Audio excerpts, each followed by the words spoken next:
Hello everyone, my name is Umang Upadhyay. Welcome to Umang bio classes. आज का हमारा टॉपिक है the pistil, mega sporangium, ovule and embryo sac. पिछले class में हमने माइक्रो स्पोरेंजियम के बारे में पढ़ा था, जिसमें मैंने पूरा इसका एनसीईआरटी एक्सप्लेन किया था और इसके पूरे डिटेल्स मैंने समझाए थे। तो आज का हमारा टॉपिक है pistol, mega sporangium and embryo सेक। तो चलो शुरू करते हैं आज का टॉपिक।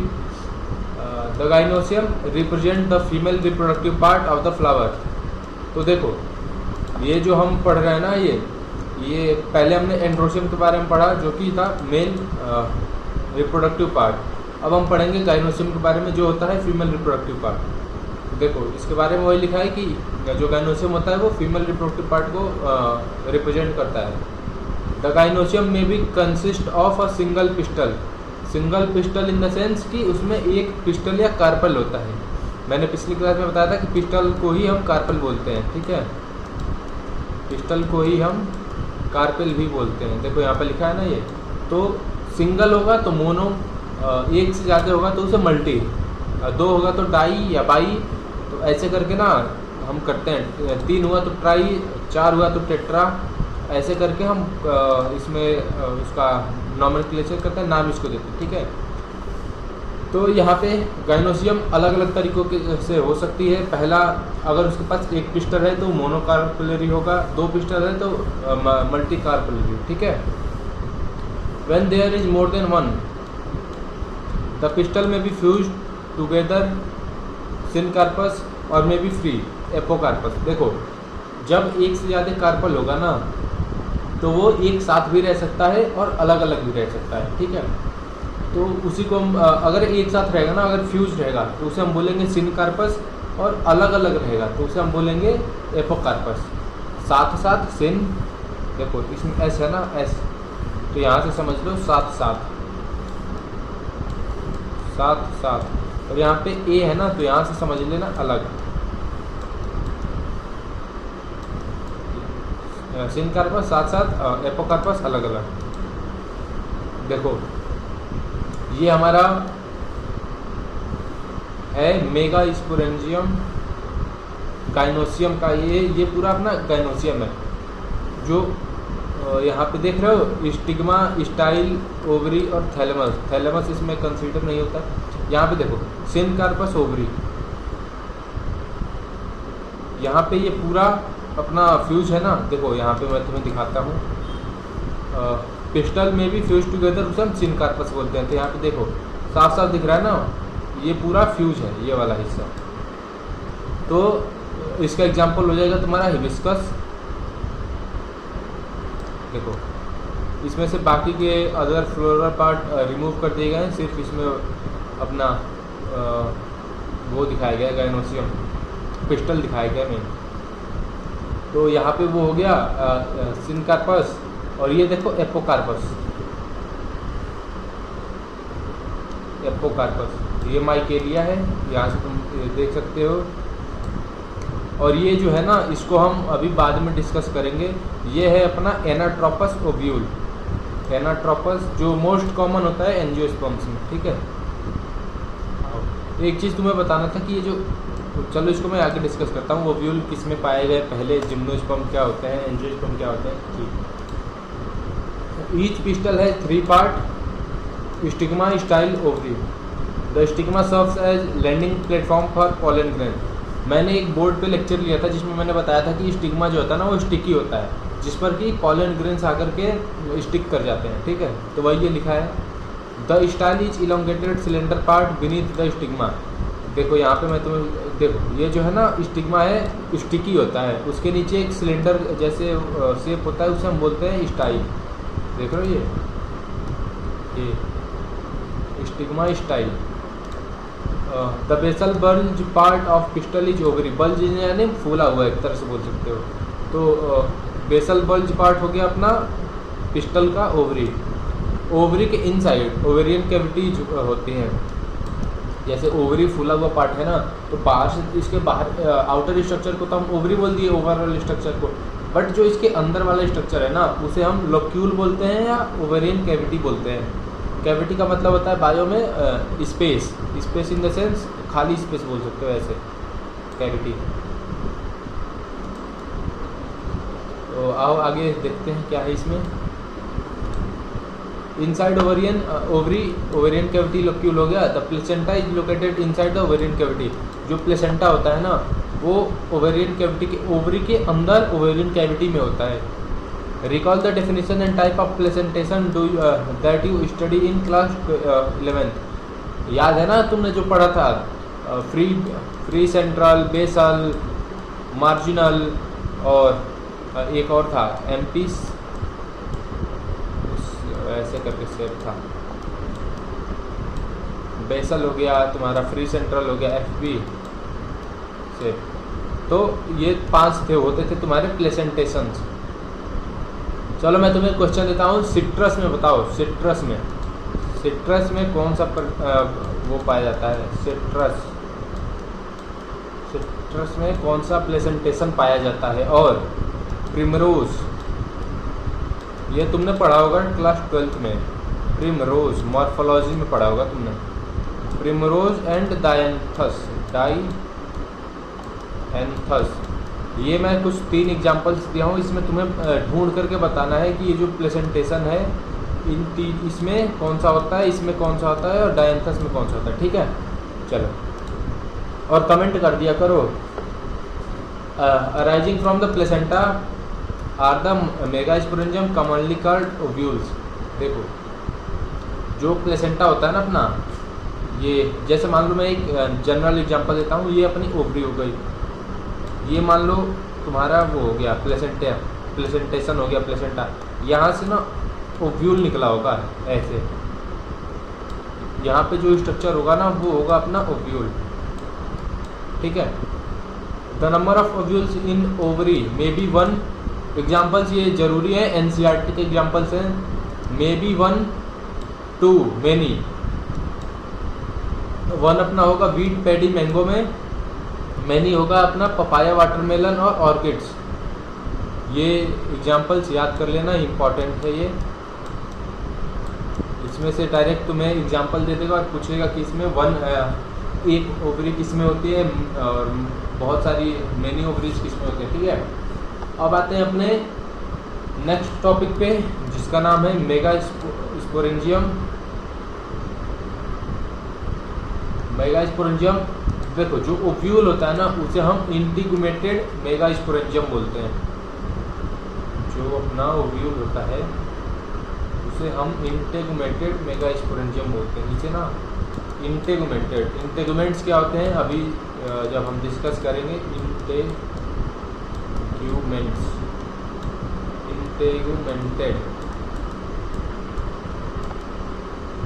इंटीग्यूमेंटेड मेगास्पोरेंजियम ओव्यूल को हम कहते हैं। ठीक है, let us familiarise ourselves with structure of typical angiosperm ovule. चलो देख लेते हैं इसका डायग्राम। देखो ये है ना 1.70, ये एक टिपिकल बोल सकते हो या मोस्ट कॉमन बोल सकते हो। तो ये जो होता है ना ये एनाट्रोपस होता है, ये उल्टा होता है। ऐसे नॉर्मल ओव्यूल सीधे होते हैं, ये वाला जो ओव्यूल होता है वो उल्टा ऐसे लटका होता है। ठीक है, आओ इसके आगे पढ़ते हैं। The ovule is small structure attach to placenta by means of stalk called funicle. जो यहाँ पे देखो ये जो दिख रहा है ना फ्यूनिकल, ये फ्यूनिकल, तो ये आगे यहाँ पे कहीं प्लेसेंटा होगा और ये फ्यूनिकल के थ्रू जुड़ा होता है ओव्यूल। ठीक है, the body of ovules fuses with funicle called region hilum. देखो यहाँ पे मैं तुम्हें अच्छे से समझा रहा हूँ। पहले हमारा आया प्लेसेंटा, ये मान लो प्लेसेंटा, ये ओवरी, इसके बाहर ना ओवरी होगी ऐसे ना, ये ओवरी है, मान लो ये ओवरी है, ये प्लेसेंटा है अपना। प्लेसेंटा और प्लेसेंटा से फ्यूनिकल निकला, प्लेसेंटा से फ्यूनिकल निकला और वो फ्यूनिकल ओव्यूल के, ये फ्यूनिकल आ रहा है, ये ओव्यूल है, तो ये जहाँ पे अटैच होगा ना उस पॉइंट को हम बोलेंगे हाइलम। तो ये हाइलम जो दिख रहा है ना तुम्हें, placenta, funicle, hilum and then ovule. तो ये सीक्वेंस याद रखना, इस पे भी क्वेश्चन आता है। आ जाओ। दस hilum represent the junction between ovule and funicle. मैंने एक्सप्लेन किया, प्लेसेंटा ऊपर ओवरी के अंदर प्लेसेंटा, प्लेसेंटा से निकला होता है अपना फ्यूनिकल, फ्यूनिकल जा करके हाइलम एक पॉइंट होता है जहाँ से वो हाइलम ऐसे समझ सकते हो ना, ओव्यूल और फ्यूनिकल का बॉर्डर होता है, वहाँ पे दोनों जुड़ते हैं। ठीक है, आ जाओ आगे। Each ovule has 1 or 2 protective envelope called integuments. यहाँ पे इंटेगुमेंट्स का देखो, ये एक इंटेगुमेंट हो गया, यहाँ पे ध्यान से देखना, ये जो मैं मार्क कर रहा हूँ ना येलो कलर से, ये हो गया तुम्हारा पहला इंटेगुमेंट, ये हो गया तुम्हारा पहला इंटेगुमेंट, और ये हो गया तुम्हारा दूसरा इंटेगुमेंट। ये इंटेगुमेंट्स क्या करते हैं, अभी जब मैं इसको डिटेल में एक्सप्लेन करूँगा ना तब बताऊँगा। ये देखो इंटेगुमेंट्स वैसे कुछ में फूड स्टोरेज का काम करते, कुछ में वो प्रोटेक्शन का काम करते। 2 प्रोटेक्टिव एनवेलप, ये प्रोटेक्टिव एनवेलप होते हैं integuments. Integuments encircles the nucleus except the tip where a small opening का माइक्रोपाइल इज ऑर्गेनाइज्ड। देखो एनाट्रोपस है, एनाट्रोपस ओव्यूल है ना यहाँ पे ऐसे, तो यहाँ पे एक पॉइंट होता है जो कि जहाँ से ना वो मैंने बताया था ना पॉलन ट्यूब आती है, वहाँ से जो मोस्ट कॉमन वे होता है, तो वहाँ से जब पॉलन ट्यूब आती है ना तो वहाँ पे एक देखो, यहाँ पे तुम देखो ये जो है ना माइक्रोपाइल एंड, यहाँ पे ये यहाँ पे तुम एक स्पेस देख पा रहे हो, तो वही लिखा है यहाँ पे एक इंटेगुमेंट जो होता है वो पूरे ओव्यूल को सर्कल किया होता है, सिर्फ माइक्रोपाइल एंड को छोड़ करके। यहाँ पे तुम देख सकते हो ये पूरा कवर किया हुआ है, और यहाँ पे थोड़ा सा जगह है तो वहाँ पे खाली है, मैं इरेज कर दे रहा हूँ तब तुम ध्यान से देख पाओगे। देखो ये इंटेगुमेंट्स पूरा ऐसे ऐसे ऐसे ऐसे कवर किया है, यहाँ पे थोड़ा सा खाली है ना माइक्रोपाइल एंड पे, यहाँ पे देखो माइक्रोपाइल लिखा है। आ जाओ आगे देखते हैं। Opposite to micropyle and the chalazal, chalaza है या chalazal end representing the basal part of ovule. देखो ओव्यूल जो था वो जिम्नोस्पर्म में पहली बार ऑब्जर्व किया गया था। जिम्नोस्पर्म प्लांट्स होते हैं, प्लांट की एक कैटेगरी होती है, फाइलम किंगडम प्लांट हुआ, उसका फाइलम जिम्नोस्पर्म हुआ।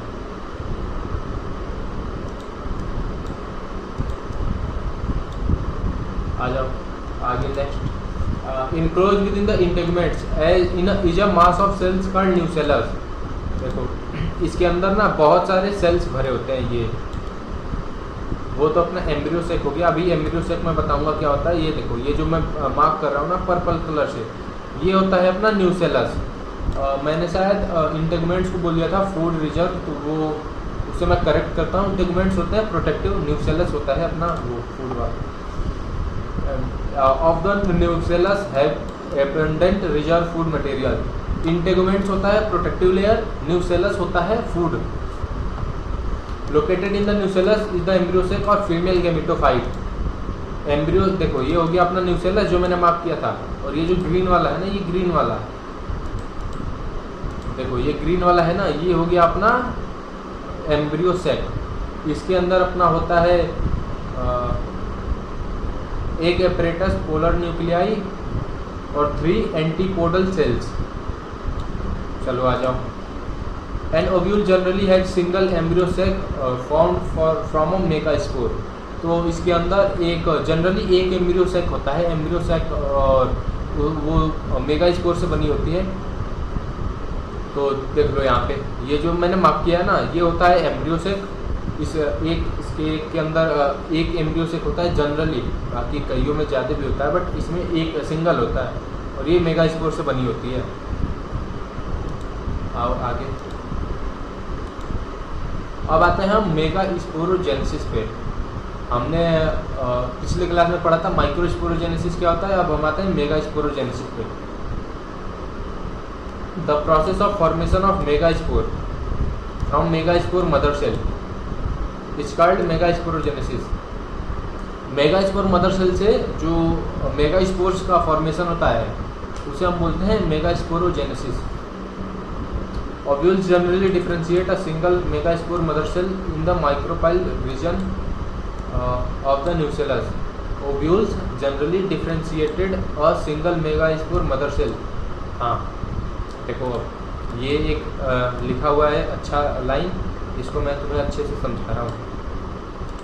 देखो जैसे क्या होता है ना, जब मैं 7 सेल्ड 8 न्यूक्लिएटेड कंडीशन बताऊंगा ना तुम्हें, तब तुम्हें ये जो लाइन है ना वो बहुत अच्छे से समझ आएगी। अभी देखो क्या होता है, ये एनाट्रोपस ओव्यूल है, ये माइक्रोपाइल एंड हो गया, ये चैलेजल एंड हो गया।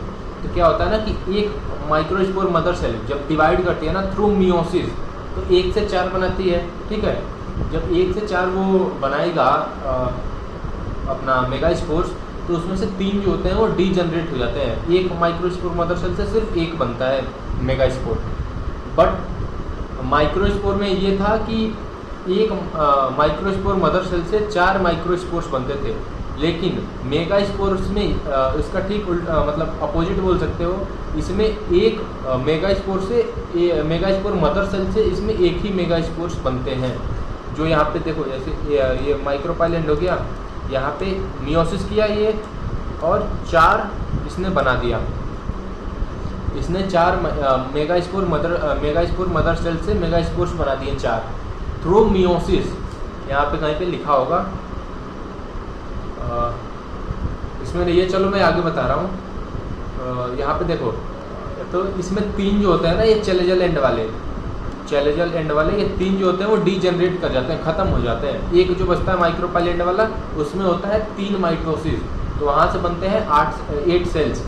तो वो मैं बताऊंगा 7 सेल्ड 8 न्यूक्लिएटेड कंडीशन, वो बोर्ड पे मैं समझाऊंगा, तो वीडियो देख लेना इस लेक्चर के बाद। आओ आगे। What it is a large cell containing dense cytoplasm and a prominent nucleus MMC। Megaspore mother cell undergo meiotic division. देखो यहाँ पे लिखा है, जो ये सेल होती है ना मेगा स्पोर मदर सेल, उसमें बहुत सारा न्यूक्लियस साइटोप्लाज्म होता है और प्रोमिनेंट मतलब बहुत एक्टिव बोल सकते हो, वो न्यूक्लियस होता है जो कि डिवीजन को मियोटिक डिवीजन को प्रमोट करता है। What is the importance of MMC undergoes meiosis. इसका ये इम्पोर्टेंस है ना कि 4 इसने मेगा स्पोर प्रोड्यूस किया, 3 को डीजनरेट होना है, तो एक मेगा स्पोर मदर सेल से 1 मेगा स्पोर बन जाता है। मेगा स्पोर क्या होता है, फीमेल गेमेटोफाइट होता है। Meiosis result in production of 4 mega spores female gametophyte. देखो बोला ना मैंने कि मियोसिस 4 मेगा स्पोर्स को बनाती है। In a majority of flowering plant 1 megaspore is functional while other 3 degenerated. तो अभी मैंने इस चीज़ को एक्सप्लेन किया कि और कहाँ के डीजनरेट होते हैं, चैलेजल एंड वाले, ठीक है।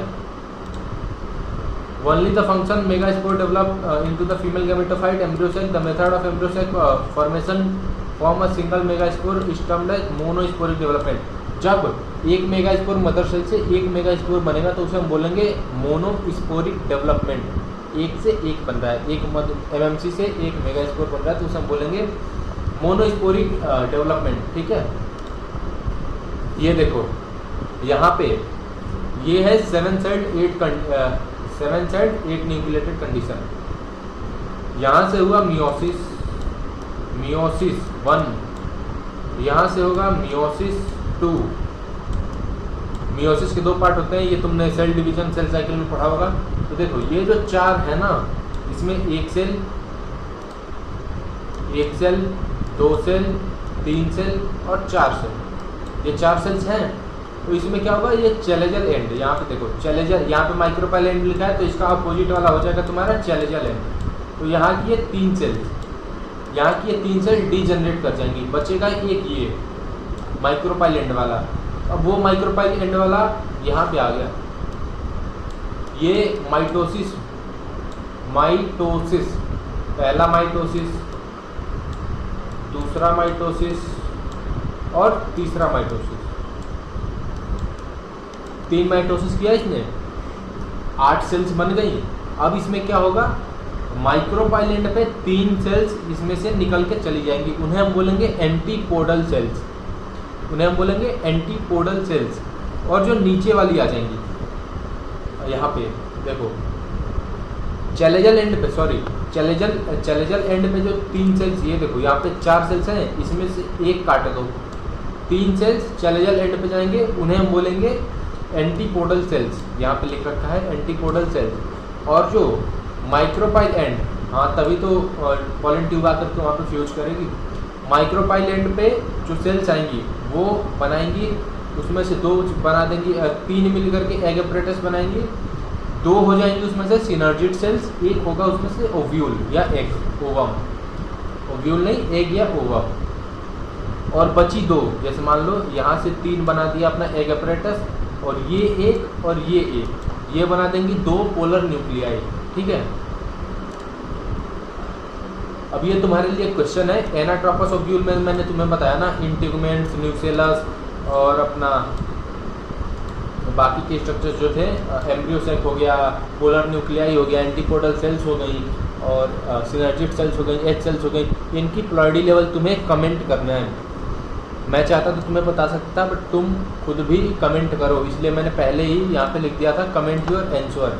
तो कमेंट बॉक्स में अपना आंसर कमेंट करो कि जो एनाट्रोपस ओव्यूल होता है ना, उसके हर एक सेल्स का प्लॉइडी लेवल बताओ। Ploidy level in the sense कि कौन सा सेल है प्लॉइड है, कौन सा सेल डिप्लॉइड है, ठीक है, ये तुम कमेंट करो। अब बढ़ते हैं हम आगे। ये मैं तुमसे उम्मीद कर रहा हूँ कि तुम कमेंट कर दोगे, ठीक है, और अपना आंसर तुम मैच कर लेना। जब मैं बोर्ड पे ये 7 सेल्ड 8 न्यूक्लिएटेड कंडीशन पढ़ाऊंगा ना, तो ये तुम एक बार मैच कर सकते हो। Let us study about the formation of embryo sac in detail. अब हम एम्ब्रियोसेक का फॉर्मेशन डिटेल में देखने वाले हैं। The nucleus of the functional megaspore divide mitotically to form 2 nuclei which move opposite pole forming 2 nucleated embryo cell। देखो, जो nucleus होता है मेगास्पोर का, वो माइटोटिकली डिवाइड करेगा, माइटोटिकली यानी माइटोसिस से, और वो 2 न्यूक्लियाई बना देगा जो कि दोनों अपोजिट पोल्स पे जाएंगी और 2 न्यूक्लिएटेड एम्ब्रियो सैक बना देंगी। ये न्यूक्लियस क्या होता है, मैंने बताया ना कि जो मेगास्पोर मदर सेल होगी वो डिवाइड करेगी मियोसिस से, 4 सेल्स बनाएगी, 4 में से 3 डीजनरेट हो जाएगा, एक बचेगा ना, तो अब उसकी बात हो रही है। उसमें का जो न्यूक्लियस होता है वो 7 सेट 8 न्यूक्लिएटेड मैंने बताया, तो 8 न्यूक्लिएटेड कंडीशन करनी है तो माइटोसिस तो करेगी।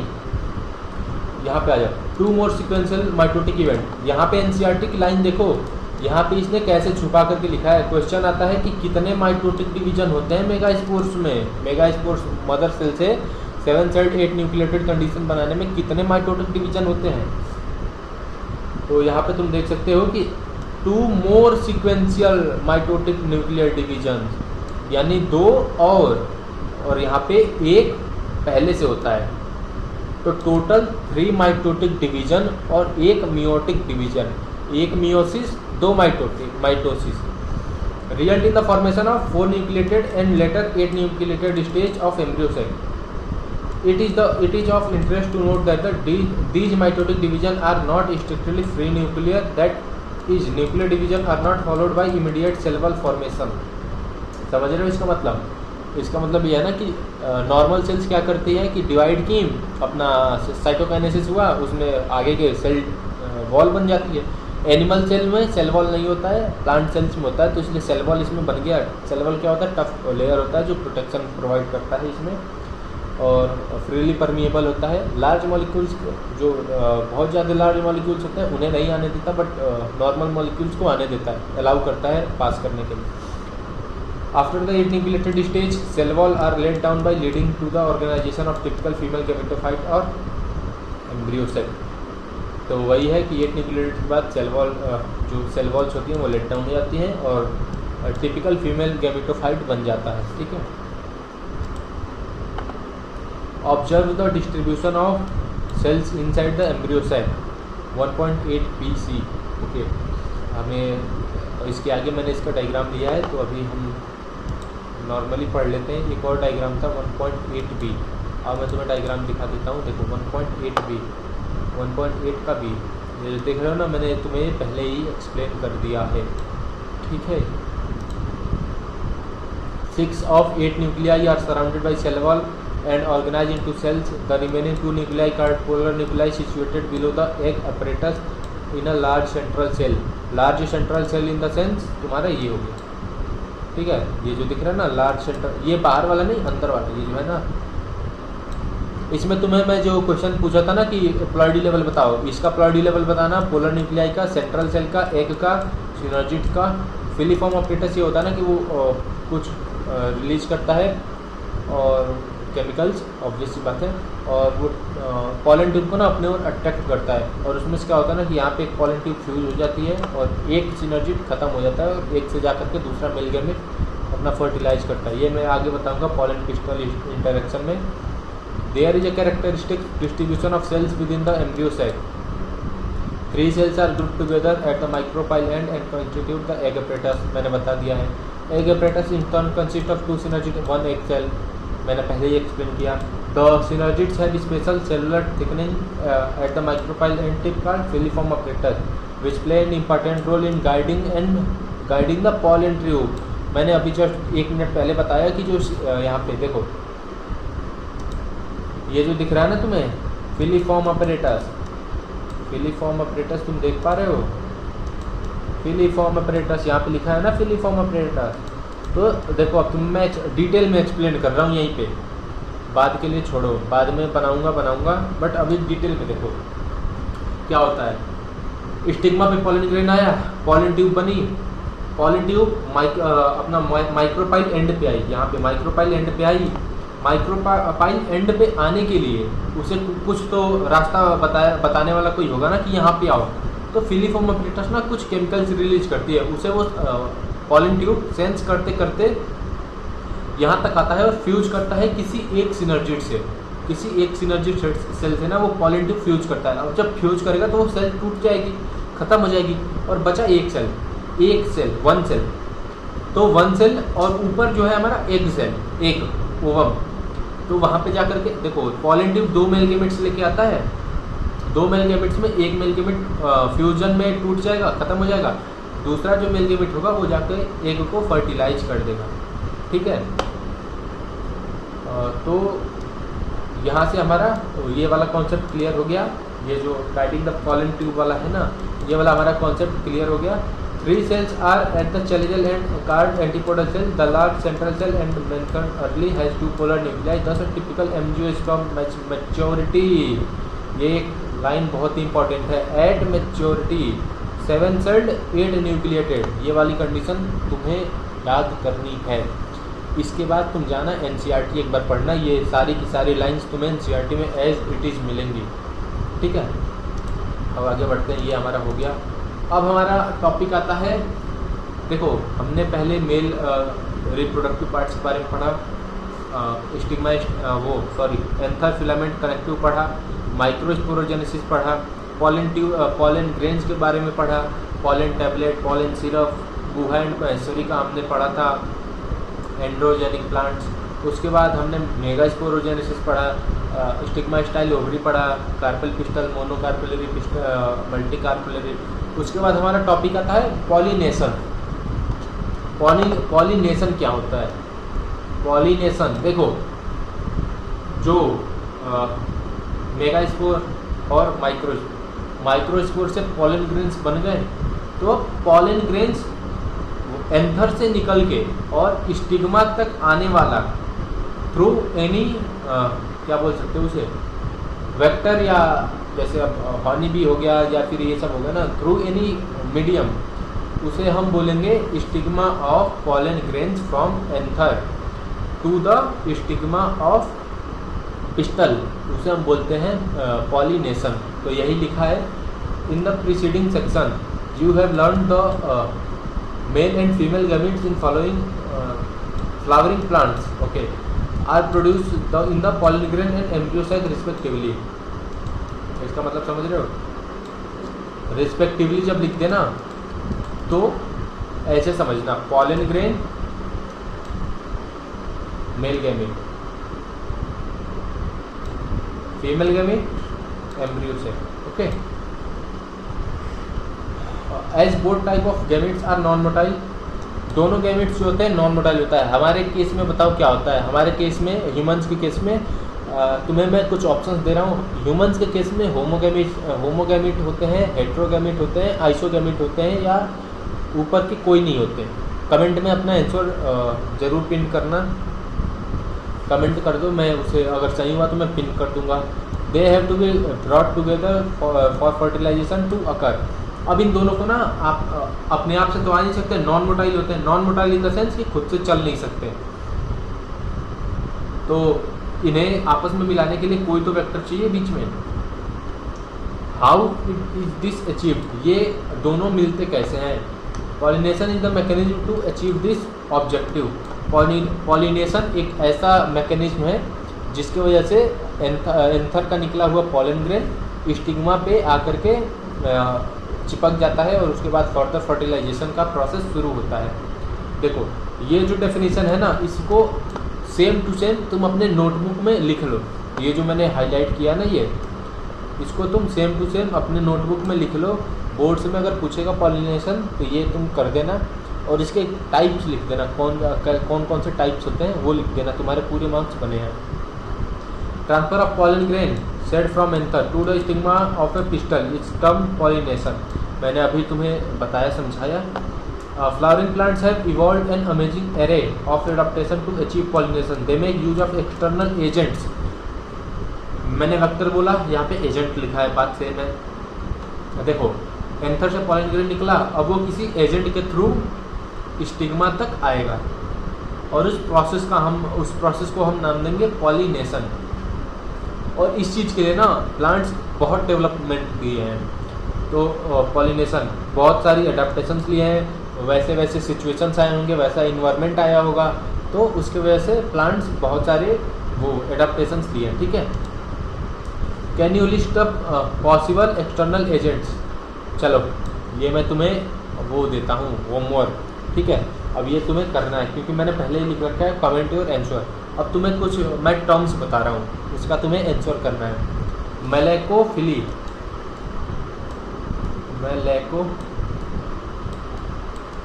अगर तुम ये चैप्टर पहले पढ़ चुके हो, ऑब्वियस सी बात है, अगर तुम 12th में हो तो तुम्हारे स्कूल में ये चैप्टर हो गया होगा। क्योंकि मैं इसे इस मंथ में शुरू कर रहा हूँ, अगस्त के मंथ में, तो तुम ऑब्वियस सी बात है ये चैप्टर पहले पढ़ चुके होगे, क्योंकि बोर्ड्स में तो इतना लेट पढ़ाएंगे नहीं। मेलेकोफिली क्या होता है तो कमेंट जरूर करना, मेरे कहने का ये मतलब था, ठीक है। एनीमोफिली क्या होता है? एनीमोफिली, काइरेप्टोफिली, काइरेप्टो बोल लो, चिरेप्टो बोल लो, जो पढ़ना है। काइरेप्टोफिली और जूफिली।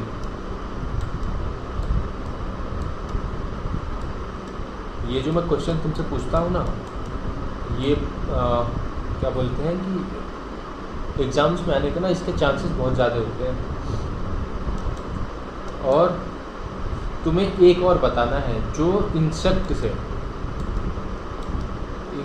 से पॉलिनेशन होता है, इसमें बहुत सारे आते हैं। ऑर्निथोफिली हो गया, फिर अपना बहुत सारे आते हैं इंसेक्ट। ये अभी मैं दूसरा बता दूंगा, तुम्हारा आंसर हो जाएगा ना। फिर इंसेक्ट से पॉलिनेशन जो होता है उसका तुम्हें नाम बताना है, ठीक है। आ जाओ आगे। काइंड्स ऑफ पॉलिनेशन, देखो depending upon the source of pollen, pollination can be divided into 3 types. तो on the basis of pollens pollination 3 तरह का होता है। पहला है autogamy. In this type pollination is achieved within the same flower, transfer of pollen grains from anther to the stigma of same flower. इनके कहने का मतलब ये है ना कि यहाँ पे देखो ये फ्लावर है, ये सेम फ्लावर है ना, ये सेम फ्लावर, तो इसी का स्टिग्मा होगा, इसी का एंथर होगा। दोनों के स्टिग्मा और एंथर में आपस में ही ये ऑटोगेमी होगा, मतलब same flower of same plant. एक रोज, जैसे जस्ट एग्जांपल, एक रोज का तुम फूल लेते हो ना, तो उसी रोज का एंथर भी होगा, उसी रोज का स्टिग्मा भी होगा, ठीक है। मेरे ये कहने का मतलब था। In a normal flower which open and expose the anther and the stigma completely autogamy is rather rare. देखो, जो फ्लावर्स ओपन होते हैं, फ्लावर्स दो तरह के होते हैं on the basis of autogamy. Flowers दो तरह के होते हैं, पहला हो गया तुम्हारा ओपन फ्लावर, दूसरा हो गया क्लोज फ्लावर। क्लोज फ्लावर को हम क्लिस्टोगेमस बोलते हैं और ओपन फ्लावर को चेस्मोगेमी। ओके, और आगे तुम्हें बता रहा हूँ मैं। In a normal flower which open and expose the anther and the stigma completely autogamy is rare. देखो, जो फ्लावर ओपन होगा उसमें ज़्यादा चांसेस हैं कि एक्सटर्नल फर्टिलाइजेशन हो जाए, इन द सेंस कि जीनोगेमी हो जाए या क्रॉस पॉलिनेशन हो जाए। जो क्लोज फ्लावर्स होते हैं ना, उसमें ज़्यादा चांस होता है ऑटोगेमी का या सेल्फ पॉलिनेशन का। Autogamy in such flower requires synchrony in pollen release and stigma respectively, and also the entire stigma should lie close to each other। देखो, सेल्फ पॉलिनेशन के लिए कुछ कंडीशंस होती हैं। पहला कि मेल और फीमेल जो स्ट्रक्चर्स हैं वो साथ में मैच्योर होने चाहिए और दोनों बहुत क्लोज होने चाहिए। ऐसा नहीं है कि दूर दूर हो, मतलब तो उस वजह से ना सेल्फ पॉलिनेशन के चांसेस कम हो जाते हैं। तो सेल्फ पॉलिनेशन के चांसेस बढ़ाने के लिए पहला चीज़ ये है कि वो सेम टाइम में मैच्योर होनी चाहिए, और दूसरी चीज़ ये है कि उनके बीच में वो एक आपस में क्लोज होने चाहिए। ठीक है, अभी एक नोटिफिकेशन आया कि हमारा प्री फर्टिलाइजेशन वाला जो लेक्चर था वो प्रीमियर हो रहा है, तो तुम देख सकते हो। लेक्चर नंबर 02 है, ये लेक्चर नंबर 03 रिकॉर्ड हो रहा है अभी। Some plants such as Viola Oxalis and Commelina, ये जो कुछ प्लांट्स हैं ना, ये क्लोज प्लांट्स होते हैं। ठीक है, produce two types of flower, chasmogamous flowers which are similar to flower of other species with exposed anther and stigma, and cleistogamous. मैं बता रहा था ना, चेस्मोगेमस और क्लिस्टोगेमस होते हैं। Do not open at all. देखो यहाँ पे शायद मैंने इसका फोटो ले रखा है। देखो यहाँ पे ये तुम्हारा है चेस्मोगेमस फ्लावर और ये तुम्हारा है क्लिस्टोगेमस फ्लावर। देख रहे हो, ऊपर वाला फ्लावर एक्सपोज है, expose in the sense open है, तो उसमें क्रॉस पॉलिनेशन के चांसेस ज़्यादा हैं। और नीचे वाला देखो, क्लिस्टोगेमस फ्लावर में तुम्हारे क्रॉस पॉलिनेशन के चांसेस 0 हैं। उसमें होगा तो सिर्फ सेल्फ पॉलिनेशन ही होगा, लेकिन ऊपर वाले में तुम्हारा क्रॉस पॉलिनेशन भी हो सकता है। In such flower anther and stigma lie close to each other when the anther in the flower bud, pollen grain come in contact with the stigma to the effective pollination, to effect pollination। डेहिस का मतलब होता है ना कि टूटना, rupture होना। ठीक है, तो फ्लावर बड के से ये जो एंथर होता है वो रप्चर करता है, और पॉलन ग्रेन्स, तुम्हें पता है पॉलन ग्रेन्स एंथर के अंदर होते हैं, तो वहाँ से पॉलन ग्रेन्स रिलीज होते हैं और वो जाकर स्टिग्मा से स्टिक हो जाते हैं और फर्दर पॉलिनेशन का प्रोसेस कंटिन्यू हो जाता है। Thus, cleistogamous flowers are invariable autogamous as there is no chance of cross pollination landing on stigma। Cleistogamous जो फ्लावर्स होते हैं उसमें क्रॉस पॉलिनेशन का कोई भी चांस नहीं होता है। यहाँ पे एनसीईआरटी साफ साफ लिख रही है, there is no chance of cross pollination on the stigma. Stigma पे क्लिस्टोगेमस फ्लावर यानी क्लोज्ड फ्लावर्स में क्रॉस पॉलिनेशन का 0 चांस होता है। ठीक है, cleistogamous flowers produce a sure seeds set even in absence of pollinator. Cleistogamous flowers का एक एडवांटेज है कि उसमें पॉलिनेटर्स नहीं भी होंगे फिर भी वो पॉलिनेशन कर लेगा। देखो ये रहा अपना चेस्मोगेमस, जिसमें कि पॉलिनेटर्स चाहिए, एजेंट्स चाहिए, वेक्टर्स चाहिए पॉलिनेशन के लिए। क्लिस्टोगेमस में इसका कोई ज़रूरत नहीं है, ये सेल्फ पॉलिनेशन करेगा, वेक्टर्स की कोई ज़रूरत नहीं है, पॉलिनेटर्स की कोई ज़रूरत नहीं है। ठीक है,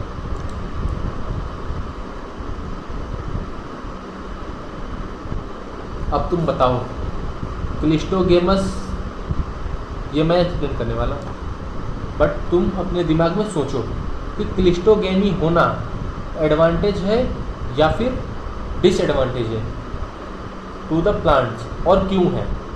तो इसका जवाब तुम अपने माइंड में सोचो, मैं जवाब दे रहा हूँ, मैं समझा रहा हूँ। ठीक है, देखो इसके दोनों फायदे हैं, एडवांटेज भी है, डिसएडवांटेज भी है। ठीक है, एडवांटेज ये है कि ये प्योर लाइन मेंटेन करके रखेगा। प्योर लाइन का क्या मतलब होता है? प्योर लाइन का ये मतलब होता है कि वो जो ब्रीड है, जो उसके कैरेक्टर्स हैं, उसमें वेरिएशंस नहीं आएंगे। क्लोन्स मैंने बताया था ना, क्लोन्स, तो वो क्लोन्स को प्रोड्यूस करते रहेगा। क्लोन्स इन द सेंस कि सेम कैरेक्टर वाले जेनेटिकली और मॉर्फोलॉजिकली। अगर क्लिस्टोगेमी होता है तो इसके जो ऑफस्प्रिंग्स होंगे ना वो सेम होंगे, ठीक है। डिसएडवांटेज इसका ये है ना कि इसमें वेरिएशंस नहीं आते हैं, वेरिएशंस, इसमें वेरिएशंस नहीं आते हैं बिल्कुल भी। इसमें वेरिएशंस ना के बराबर, ना क्या, जब क्रॉस पॉलिनेशन होगा नहीं तो वेरिएशन कहाँ से आएगा। और इसका एक डिसएडवांटेज ये है ना कि वेरिएशंस ना आने का, वेरिएशन नहीं आएंगे तो जैसे मान जाओ कभी एडवर्स कंडीशन हुआ इस प्लांट के लिए, जैसे मान जाओ कोई बुरा वक्त आ गया इस प्लांट के लिए, सबकी लाइफ में आता है, तो इसकी लाइफ में भी अगर बुरा वक्त आ गया तो ये उस टाइम के लिए ये अपने आप को इवॉल्व नहीं कर पाएगा, उसके लिए ये अपने आप को एडाप्ट नहीं कर पाएगा, तो इसका डेथ होना कंपलसरी है। तो इस वजह से ना इसमें थोड़े डिसएडवांटेज भी हैं, और एडवांटेज ये है कि ये प्योर लाइन मेंटेन करके रखता है अपने कैरेक्टर्स को थ्रू द जनरेशंस, ये मेंटेन करके रखता है। दूसरा हमारा टाइप था गिटनोगेमी, ठीक है। Transfer of pollen grain from one pollen grain from anther to the stigma of another flower on the same plant. जैसे मान लो एक कोई फ्लावर का प्लांट है, ठीक है, उसमें 2 फ्लावर्स हैं, ये पूरा एक फ्लावर का प्लांट है, इसमें 2 फ्लावर्स हैं, तो इसका एंथर इसके स्टिग्मा से जब पॉलिनेशन करेगा उसे हम बोलेंगे गिटोनोगेमी, जो तुम प्रोनाउंस करो। और ऑटोगेमी में क्या होता है, इसी का पॉलन ग्रेन इसी के स्टिग्मा पे फ्यूज करेगा, बट गिटोनोगेमी में ये होता है कि इसका पॉलन ग्रेन इसके स्टिग्मा से फ्यूज करेगा ऑफ सेम प्लांट, ठीक है। Although gitnogamy is functionally cross pollination involving pollinating agent, genetically it is similar to autogamy, hence pollen grains come from the same plants। देखो ये जो टर्म है ना, ये वाला, ये बहुत इंपॉर्टेंट है। ये पूछता है कि which of the following is genetically autogamy but requires a pollinator, तो अपना आंसर रहेगा गिटनोगेमी। इसमें क्या होता है ना कि ये जेनेटिकली, क्योंकि पॉलन ग्रेन सेम प्लांट का है तो जेनेटिकली ये हो गया तुम्हारा ऑटोगेमी, सेल्फ पॉलिनेशन, बट क्योंकि फंक्शन इसका क्रॉस पॉलिनेशन का है तो ये फंक्शनली हो गया क्रॉस पॉलिनेशन। क्योंकि एक तरह से देखो तो पॉलिनेटर का हेल्प चाहिए ना इससे यहाँ तक ले आने के लिए। फ्लावर्स तो अलग अलग है ना बट प्लांट सेम है, तो जेनेटिकली हो गया अपना सेल्फ पॉलिनेशन और फंक्शनली हो गया ये अपना क्रॉस पॉलिनेशन। थर्ड वन अपना आता है xenogamy, transfer of pollen grains from anther to the stigma of a different plant. अब ये देखो, ये एक प्लांट, ये दूसरा प्लांट, इसका स्टिग्मा, इस वाले का स्टिग्मा, इस वाले का एंथर पॉलन ग्रेन इसके स्टिग्मा पे जाकर के फ्यूज करेगा और उसके आगे का फर्टिलाइजेशन का प्रोसेस होगा, स्टिक करेगा और उसके आगे का प्रोसेस होगा, ठीक है। तो उसे हम बोलेंगे xenogamy. This is the only type of pollination which during pollination brings genetically different type of pollen grains to stigma। देखो 3 हमने पढ़े, ऑटोगेमी, गिटनोगेमी और जीनोगेमी। इसमें से ये जो जीनोगेमी है ना, इसी में सिर्फ जेनेटिकली डिफरेंट वो होता है, जेनेटिक कॉम्बिनेशंस में डिफरेंशिएशन आता है जिसकी वजह से वेरिएशंस आते हैं, और इसी में पॉलिनेटर इसमें और गिटनोगेमी में यूज होता है, ठीक है। अब नेक्स्ट ये देखो, ये अपना फ्लावर हो गया, सेम प्लांट, ये अपना हो गया चेस्मोगेमस। इसमें भी अपना देखो, जैसे मैं वो जो समझा रहा था ना अपना गिटनोगेमी, देखो मैं समझा रहा हूँ इस वाले डायग्राम से प्लांट सेम है, ये पूरा प्लांट सेम है, इसमें 2 फ्लावर्स हैं, 1 2, तो यहाँ से पॉलन ग्रेन इस पर आकर के, यहाँ का ऊपर वाले फ्लावर का पॉलन ग्रेन इस पर आकर के जब गिरेगा तो दूसरे फ्लावर में जा रहा है, तो ये फंक्शनली हो जाएगा अपना क्रॉस पॉलिनेशन। बट प्लांट तो सेम है ना, जेनेटिक तो इसके सेम है, डीएनए तो सेम है इसका, तो ये हो जाएगा जेनेटिकली सेल्फ पॉलिनेशन, ठीक है। और यहीं पे एक दूसरा प्लांट आ जाए, यहाँ पे एक दूसरा प्लांट आ जाए, इसका फ्लावर यहाँ पे लग जाए और यहाँ से यहाँ पे पॉलिनेशन हो, तो उसे हम बोलेंगे जीनोगेमी। वहाँ पे जेनेटिक भी डिफरेंट होगा और स्पीसीज सेम होंगी, बट जेनेटिक कॉम्बिनेशन जो होगा वो डिफरेंट होगा, ठीक है। और देखो नेक्स्ट क्लास में हम पढ़ने वाले हैं एजेंट ऑफ पॉलिनेशन। मैंने तुम्हें कुछ क्वेश्चन दिया, मेलेकोफिली और नीथोफिली, एंटोमोफिली, इंसेक्ट से पॉलिनेशन होने वाले को हम क्या बोलते हैं, कौन सा फिली वो होता है। तो ये तुम्हें कमेंट बॉक्स में कमेंट करना है। तो आज के लिए बस इतना ही था। नेक्स्ट स्लाइड पे क्या है, ओके थैंक यू है। तो चलो फिर मिलते हैं नेक्स्ट क्लास में, तब तक के लिए थैंक यू, टेक केयर।